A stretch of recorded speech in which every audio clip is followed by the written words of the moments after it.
What's happening, FlowChat Connector? Sean here, back at you with another one. In this video, we're going to talk about how to lead sales combos that win. We're going to take a deeper dive into some psychology, and I'm going to leave you with a formula that you can put in your business today for every single sales combo that you're going to take moving forward. It's a good one.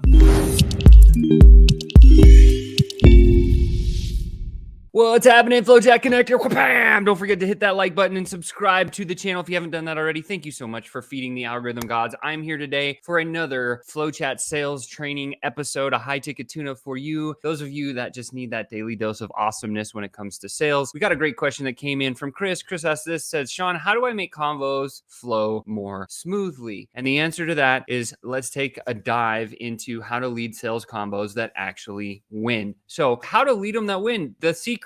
There's only one. It's very simple. Create something called gain. A lot of people are like, Sean, what the heck does gain mean? I'm glad you asked, because gain is defined as value minus cost, the actual investment. Let me say that again. Gain is defined as value minus cost. So if you're in a sales conversation and you want to win, there's a specific order of strategy that I'm going to walk through with you. Very simple, because the cost, as we all know, is the actual investment. But here's the other part. When we start to go define what value is, it's broken into three parts. And so the first part of value is actually the financial value. This is the dollar value. This is the amount of investment. This is the savings. This is a lot of different things, right? The second part is the strategic value that you can give somebody. And then the last part is the personal value. So if we know that we're trying to create gain and we want to add value into the conversation, how and what does that look like? Let's go over each one of them at the same time. So value number one is the financial value. How do you add the financial value into the sales conversation? This refers to the creation of measurable wealth, either by increasing savings or bringing more money to your prospect or client's table. And so remember, when it comes to financial gain, the loss aversion bias, I always talk about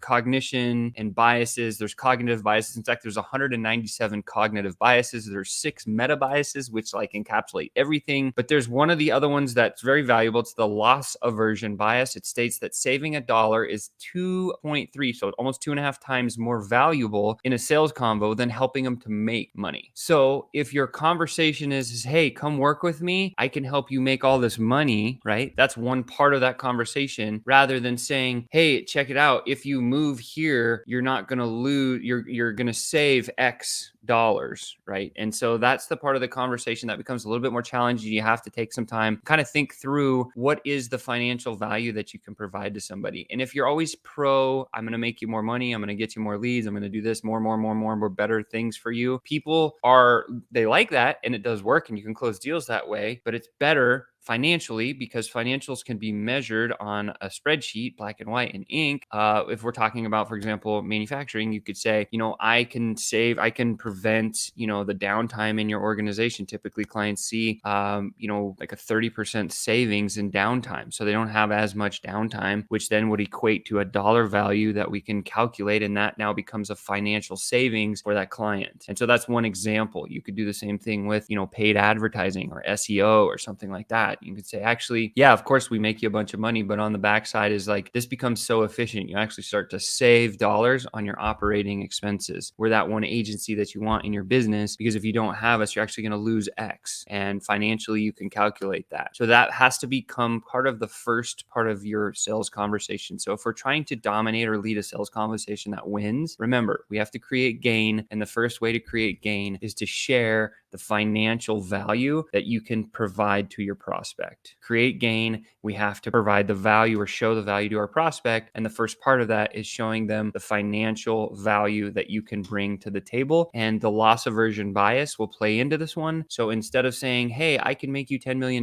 this year, that's great. And 10 million is a great number if that's what you can actually do for a client. But on the flip side, it will be almost 2.5 times more valuable if you can say, I actually help my clients prevent losing X. And so again, take some time, think about what that is in your business. And when you have that, like, test this, because watch what happens. You'll close more deals if you're saying, this is what I can save you. And because I have saved all my other clients that financially, right? Talk about money, dollars, then you're going to have a stronger gain in their mind, the primal brain. So all this stuff just goes directly into their primal brain, the subconscious. It skips right over the conscious part. So use the loss aversion bias and create financial value value in the first part of your conversation. Next, we need to have strategic value in the conversation. So if we're creating gain in a prospect or client's mind, we're giving value on here's the value financially, here's the value strategically. So what does this mean? It refers to the value your prospect would experience with the understanding that this value cannot be translated into financial money. So here's a couple examples. Let's talk about less business risk, opportunity to diversify, increased quality. One of the things you could talk about in strategic value, if we went into the car market, the manufacturers of cars and automobiles, let's talk about safety. Safety is a strategic value. Say, for example, Volvo. We know Volvo to be safe, right? That's the intrinsic strategic value for our gain that we would get as a person buying a Volvo car. And so if we're talking to, say, maybe we're selling to Volvo and we want to hit on that value of safety, and maybe we have a deal with Volvo and we go over to BMW, right? And then we talk about the value that we can bring strategically. And we can say, actually, we can increase the safety of your BMW vehicles with the way that we manufacture these seatbelts. And it will prevent XXXXX. And remember, the loss aversion bias is we can actually prevent, catastrophes. We have data that proves that we can prevent catastrophes in accidents because of our safety seatbelt rigging all the way to whatever percentage. And if you can quantify that strategic value becomes a big gain for your prospect. So again, very simply, we want to create gain. The first one is we talk about what we can save them financially. The second thing is we should talk about what we can save them strategically. We can talk about, getting started with us,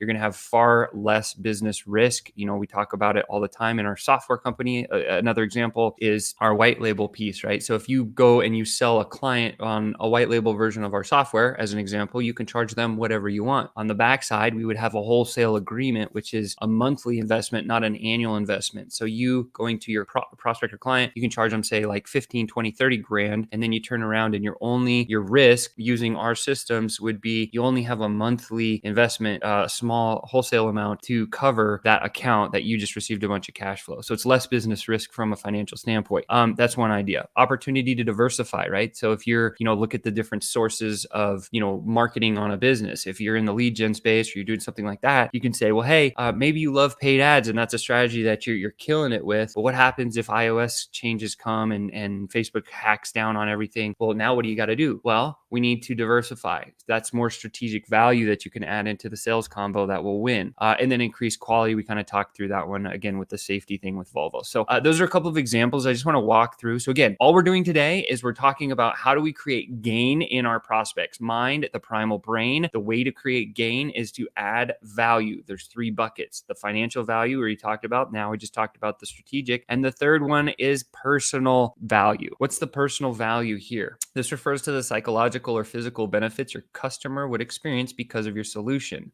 right? So make it personally impacting. There's a couple of things that I share in my sales conversations to make things personally impacting. How do I make it personally valuable to them? So I say, hey, are you struggling with this? Are you concerned that this is happening? Are you worried that this is going on in your business? Oh my gosh, yes, you are. Now I'm into this person's world. That's a business indication of a potential real problem. And my job as a sales professional is to take each one of those business pain indicators and move them down into what we call the personal impact level, where we're actually hammering an anxiety or a fear of our prospect. And so what's important to remember is, oh, you are struggling with this one thing. Tell me more about that. Can you be a little more specific and give me an example of how it's impacted your business? Oh my gosh, how long has that been going on? What have you done to try to fix it? Did that work? How much have you spent on each of those things? Man, how do you feel about that? Well, Sean, this is really hurting me actually, and it's kind of damaging my reputation. That's personal value. If you can stop somebody from hurting their personal reputation with your product, service, or whatever you deliver, you're going to win at the highest level. So when we can add this type of gain to our prospects in a sales conversation, you'll never lose. That's just what happens, right? And then here's the formula that I want you to just write down and remember, because this is the one thing that will completely change every sales conversation that you ever have. The whole objective in a sales conversation, this is more theory than it is practical and tactical, but it's important for you to understand that here's the formula. We're trying to create gain. So in order to create gain, we have to show them a value claim number one, which is going to be the financial value that you bring to the table. Remember the loss aversion bias. We want to save people more than we want to help them to earn more. More powerful, 2.5 times more powerful to do that. So the value claim number one is always financial. The value claim number two is always about the strategic value that you can provide. And then value number three is going to be that personal impact. And then what client will do is add up all those values in their mind as you're talking, and then you show them your investment amount or the cost of what it actually takes to get started. And at that stage, they will equate, does the gain outweigh the cost? And so this is how you can lead sales combos that win each and every day. With that said, you just been tuned up. I hope this was valuable for you because I really love this stuff, this kind of stuff that I geek out on all the time. And of course, a couple of comments that just came in.